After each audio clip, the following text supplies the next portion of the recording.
कालच्या कथेचा राहिलेला भाग आज आपण पाहू. माझी 11वी-12वी झाली आणि मला एक चांगलं स्थळ सांगून आलं. मुलगा पुण्याला एका चांगल्या कंपनीत नोकरीला होता. घरी शेतीवाडी भरपूर होती. मुलगाही चांगला होता. त्यामुळे नापसंतीचा प्रश्नच नव्हता. आणि आमच्या दोघांचं एका चांगल्या मुहूर्तावर लग्न झालं. घरातली माणसं व माझे मिस्टर स्वभावाने खूपच चांगले होते. माझे मिस्टर मला फार जपत होते. माझी खूप काळजी घेत होते. आम्ही दोघेही खूप आनंदात होतो. मी माझ्या संसारात रमले होते. माझ्या लग्नाला आता 26 वर्ष झाली होती. मला बाळ लवकर झालं नाही. आमच्या संसार वेलीवर 10 वर्षांनी फूल उमलले आणि शुभमचा जन्म झाला. काल त्याचा वाढदिवस झाला. मी काय दुकानाबाहेर बघत आहे म्हणून हेही दुकानाच्या बाहेर पाहू लागले.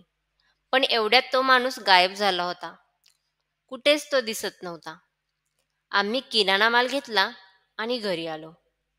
पण माझ्या मनात भीती कायमची बसली. यांना मी सांगितलं, खरंच माझा कुणीतरी पाठलाग करत आहे बरं का. हे म्हणाले, तू जपून राहत जा. नेहमी बाहेर जाताना आपण दोघेच बाहेर जाऊ. तू एकटी बाहेर पडू नकोस. आज या गोष्टीला 8 दिवस झाले होते. माझ्या बहिणीचा मला फोन आला होता. तिच्या घरी नाव ठेवण्याचा कार्यक्रम होता आणि जाणं गरजेचं होतं. परंतु यांना वेळ नव्हता. यांना ऑफिसमध्ये काम होतं. हे मला म्हणाले, तुला मी बस स्टॉपवर सोडतो. बस पकडून तू त्यांच्याकडे जा. पण मला भीती वाटत होती. त्या मागच्या रविवारच्या प्रकाराने मी फार घाबरून गेले होते. आता एकटीने बाहेर पडायचं म्हटलं की माझ्या अंगावर सरकन काटा येत होता. पण दोन्ही गोष्टी गरजेच्या होत्या. मला बारशाला जाणंही गरजेचं होतं आणि यांचं ऑफिसचं कामही महत्त्वाचं होतं. त्यामुळं कसं तरी जायचं असा मी विचार केला. हे मला म्हणाले, नेहमी फोन तुझ्या हातात ठेव आणि असंच काही वाटलं तर मला लगेच फोन कर. मी होय म्हणाले. धाडस दाखवलं आणि आम्ही दोघं बिल्डिंगच्या बाहेर पडलो. हे मला स्टॉपवर सोडणार होते. यांचं गाडी चालवताना सारखं आरशात लक्ष होतं. मी म्हटलं, आरशात काय बघताय? तर काही नाही, चल. मी घाबरेल म्हणून यांनी मला काहीच सांगितलं नाही. त्यांच्या लक्षात आलं होतं, एक माणूस आमचा पाठलाग करत होता.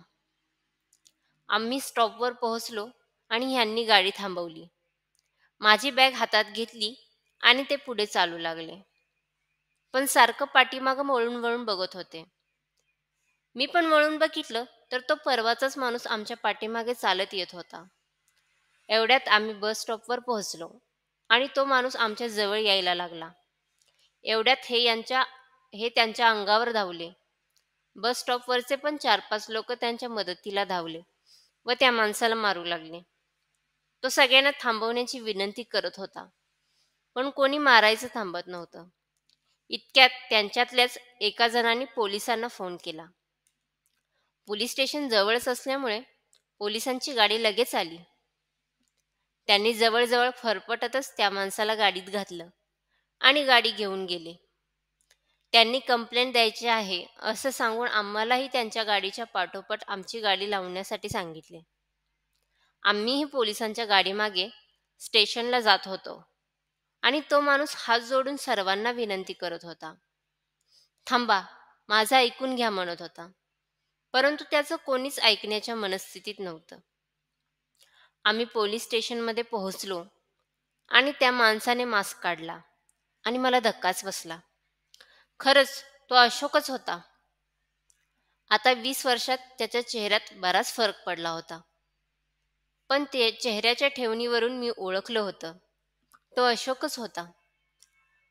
त्याने पोलिसांना हात जोडून विनंती केली की एकदा माझं ऐकून घ्या. सगळ्यांनी माझं एकदा ऐकून घ्या. म्हणून तो हळूहळू माझ्या दिशेने सरकत होता.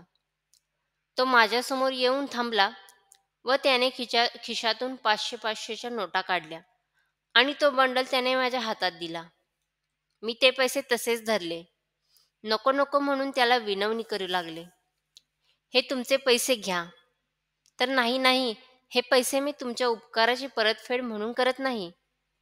तर माझ्या मनाला बरं वाटावं म्हणून तुम्हाला हे मी पैसे परत करत आहे. या तुमच्या पैशांमुळे माझी आई वाचली आणि ती आता ठणठणीत आहे. आणि पुढे त्यांना सांगायला सुरुवात केली. माझी आई फार आजारी होती, परंतु रंजनाने हे पैसे मला दिले. त्यावेळी तिने मला सांगितलं नव्हतं की हे पैसे कुठून जमा झाले. ते पण आत्ता 1 वर्षापूर्वी तिने मला सगळी हकीकत सांगितली. रंजना आता माझी पत्नी आहे आणि त्याने त्या नोटा ठेवून घेण्यासाठी मला आग्रह केला आणि तो झापझाप पावलं टाकीत पोलीस स्टेशनमधून निघून गेला. सर्वजण आश्चर्याने माझ्याकडेच पाहत होते. काय चाललं आहे हे त्यांना कळतच नव्हतं. मग त्यांना सर्वांना मी माझ्या आयुष्यात घडलेली भूतकाळातील ही घटना सांगितली. माझ्या मिस्टरांनी अतिशय आनंदाने व अभिमानाने माझ्याकडे पाहिलं. जवळ येऊन मला म्हणाले, "तू लोकांची मदत करतेस हे मला माहीत होतं. पण त्या काळी एवढ्या लहान वयातही तुझ्याकडे एवढी समज होती, हे पाहून खरंच मला तुझा अभिमान वाटतो."